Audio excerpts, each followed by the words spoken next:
going, everybody? What's going on? It's your girl Keisha. Welcome to my show. Okay, so I want to give my thoughts and opinions on the movie Judas and the Black Messiah. So I just saw the movie. Let me say this. Let me just get this out the way. Rest in peace, or should I say rest in power, Chairman Fred Hampton. Okay, the brother's only 21 years old. I knew he was young, but I didn't know he was that young. 21 years old. 21 years old. Wow. So he was an activist. He was also the leader in Chicago of the Black Panther Party. The brother was powerful. I didn't know how powerful Fred Hampton was. He was powerful, a friggin' legend. Okay, so this brother was bringing not just black people together. Now, you know you got some sellouts, and I'm gonna get to that. You know there's sellers now in the community. They've been around.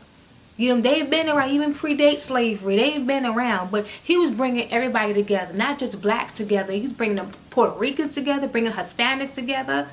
Get them to join the party, to join in on what the fight was. Also, white folks he was bringing in too. Like, he was bringing everybody together. Now, you know, when not only are you able to gather your own people into your fight, you getting other groups of people to come into this fight too as well. That's when you know you are very powerful, and the other people, the powers that be, are very threatened by you. Okay, very, very threatened. And that's exactly what he was. He was a major threat to the FBI, to everybody that had power. He was a threat, same as Martin Luther King, same as Malcolm X, and many others. They were all a threat. Marcus Garvey, they were all a threat because they had that powerful voice. And what happened? They were all killed. They're all dead.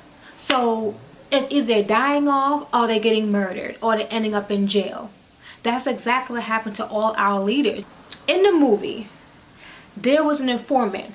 Now, this piece of information, this major piece of information, I had no idea that it was an informant by the name of William O'Neal that was behind the whole situation, the entire situation, and that would led to Fred Hampton's demise. He was running back and telling the FBI do you work with an FBI agent? I'll put his name in the video. So him and his FBI agent was working together. But how it started was William O'Neal was a car thief. So he was going around pretending to be a police officer, pretending to be a cop, walk on with a fake ass badge. Okay, and he got caught when the FBI agent sat down and was questioning him. He said, listen, you could do the time, or you could be a rat. You could work for me, you get nice pay, but you gonna make a choice. So what did this Negro decide to do? He decided to become a rat, become an informant, and a well-paid one too. Because right now, the equivalent of what he was getting paid right now would have been $200,000. Over $200,000 he was paid. So he was getting paid nice money. Mind you, this was back in the 60s. So money today versus back then is not really the value is not the same. But he was getting paid a lot of money. He was getting paid a lot of money to be a damn rat. Okay, so he was acting like he was part of the party, like he was down for the cause. He loved his people. He was acting like he was for the people. He wasn't for the people. Fred Hampton was all about being a revolutionist, and he said, "I am a revolutionary," and that's what he kept chanting one time in a meeting he had. He said, "I am a revolutionary," and a lot of people need to have that revolutionary fight and spirit in them. You need to have that warrior, I'ma get it, I'ma do what I gotta do to protect me and mine type spirit. A lot of people are cowards today. People are cowards today and have no fight, have no bark, have no damn bite. Okay, Fred Hampton had the bark, he had the bite, he had it all. And he had a dope woman that was riding by his side to the point where she was cussing out the police officers that was arresting him in a scene. He said, hey, get in line, have some discipline, call my lawyers. And the reason why they locked up Fred Hampton was over some garbage, over stolen ice cream. So he did time, came out, and as he wasn't even out for that long, and they ended up murdering him because there was guys that were also black that like they were like I believe they were a gang called the Crowns, and those mother suckers was not for Fred Hampton. It wasn't trying to unify or anything like that. So they were at war with him too. Like I said, not everybody, just because someone look like you don't mean that they are you and they're for you. And I'm gonna leave it at that. So people wanted Fred Hampton dead, not just FBI, not just the white officers and white racist police officers. There was people who looked just like him that wanted him dead too as well, because they felt he was also a threat. And like I said, people aren't down with the movement. So you're gonna always have traitors. You're gonna always have people that don't care for our plight, they don't care for our conditions, and like being how they are, and like the conditions being how it is. So there was one guy who looked like a damn pimp who called out the informant, who O'Neal Williams in the movie, and gave him the fake badge because he knew who he was. So he said, listen, drug Fred Hampton, and that's exactly what the guy did. So William O'Neal had to drug Fred Hampton. He was very scared in the movie. You could see he was all shaking, he was scared, and he drugged him. So when the police finally came and raided the home, everybody was screaming. Everybody, was shot up. Not everybody, because the wife, she didn't get shot up, but people were shot, people were hurt, people were bleeding. Fred Hampton was laying sleeping. She tried to wake him up, but she didn't know that he was drugged.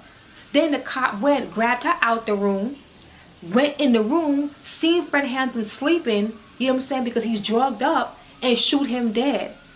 And you guys can remember the famous picture where you see them rolling out Fred Hampton. He's on a stretcher in a body bag, and these ugly ass bastards are sitting there kikiing and smiling.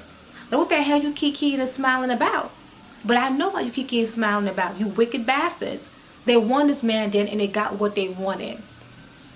Again, like I said, there's a lot of sellouts back then, and there's some sellouts today. The sellouts ain't going nowhere no time soon.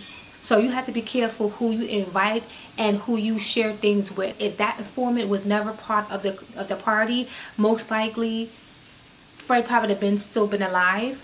But then again, I mean, when you so powerful, a lot of time leaders that are standing up for the people typically don't last very long. So even if there's no foremen, there's no snitches, a lot of times they still don't last a long time. You stand up for your people and you have a voice and you're not backing down, and you could persuade other group of people to come join your fight. The more people that come join you, the bigger you grow, the bigger you get, and the bigger you are, the stronger you get.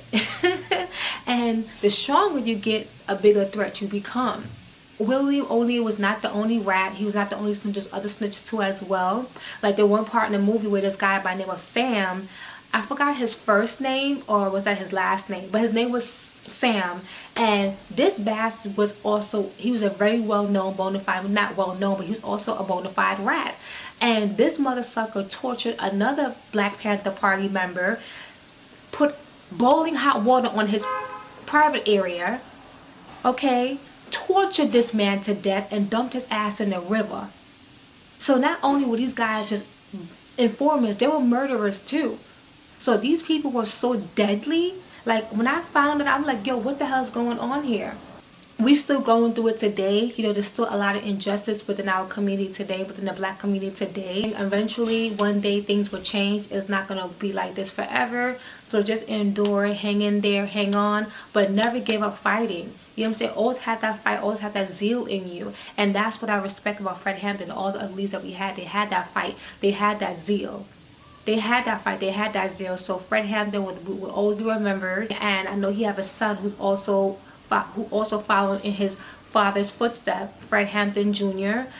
You know, it's just a really sad case. You know, 21 years old, it blows my mind. I can't believe how young he was. But that's my take on it. It was definitely a powerful movie. I definitely learned some things about Fred Hampton. I didn't know how young he was. I didn't know that he was so huge in Chicago. I didn't know that he was bringing multiple people together, not just Black people, but other groups of people, other races of people together too as well. I had no idea. That guy was a powerful, powerful brother. Magnificent. And it's amazing the work that he did, and it didn't go out in vain, because you still have people who still have that zeal and still want justice and is going to fight for that for as long as they live, you know. So Good movie. Also, the guy who played in Get Out, I could never say his name properly. I always jack up his friggin' name, but you know the guy, that the main character in Get Out, he played Fred Hampton. And also the other guy that played in Get Out, Lakeith, he's also in the movie. He played the informant William O'Neill, who, by the way, committed suicide, killed himself because he did a one-time on-screen interview, and he didn't really sound like he didn't really feel guilty. He didn't really feel like he did anything wrong. That's what I got from the interview he did in, I believe, 1989, I believe. And then so there was a documentary series that he did, I believe it's called Eyes on the Prize 2. And when that series when that series premiered, he killed himself in 1990, and this was released on Martin Luther King Day, and he killed himself. So all those years, the guilt probably got to him. But why else would you kill yourself? You know, you got paid and you had a brother murdered. How could you live with that? I don't think I would live with that. So I totally understand him making that decision. You know, you can get paid all the money in the world, but it's like I said, his conscience kicked in. His guilty conscience kicked in. It took years, but he did it. He was an informant from the 60s all the way down to like the early 70s. So he's living with this guilt and those demons probably, you know what I'm saying, getting at him all these decades, all these years. And at the end, his reward was a gas station. That was his reward. So he got his own business and everything, but was it worth it? You had a powerful brother murdered, and you took a father away from their own child. Fred Hampton never got to raise his child, never got to see his child, never got to hold his baby, and that was his first child and his only child. Okay, so that's my thoughts on the movie. Let me know if you guys seen Judas and the Black Messiah. Let me know how you feel about the movie if you have seen it.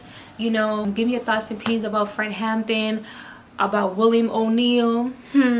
Okay, the acting was great. You know, I don't know, there might be some more information that we don't know about, because you know, certain movies, when it comes down to our history, our community, a lot of times they don't give us the raw deal. Sometimes they do kind of hide things and kind of like, you know, don't showcase everything, they don't display everything. But again, tell me what you guys think about the movie. All right, I enjoyed it. It was a good movie, very informative, you know, came out just in time. Rest in peace to Chairman Fred Hampton. Like, comment, and subscribe, and I'll come back with another video. All right, peace.